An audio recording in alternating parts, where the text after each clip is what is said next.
കാളിദാസ ഭാവനയെ പോലും അതിശയിക്കുന്ന വയലാറിന്റെ ഭാവനയുണ്ട്.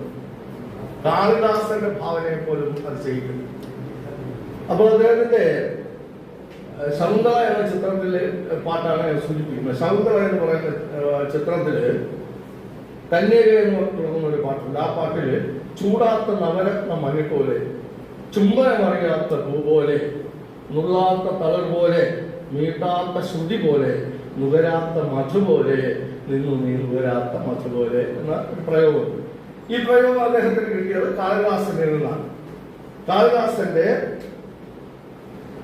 ഇതേ സന്ദർഭത്തിൽ കാളിദാസൻ ശാകുന്തളത്തിൽ ഉപയോഗിച്ചിട്ടുള്ളത് അനാഘ്രാതം കുസുമം എന്ന് പറയുന്ന ഒരു ഭാഗമുണ്ട്. മൂക്കിൽ ചേർക്കാത്ത, അത് ഏഴാം രാജരാജം പരിഭാഷപ്പെടുത്തിയിരിക്കുന്നെങ്കിലാണ് മൂക്കിൽ ചേർക്കാത്ത പുഷ്പം വിതലനമേൽക്കാത്ത പുത്രപ്രവാഹം. അതാണ് അദ്ദേഹം ചൂടാത്ത നവരത്ന മണി പോലെ ഇത്ര മനോഹരമായിട്ടാണ്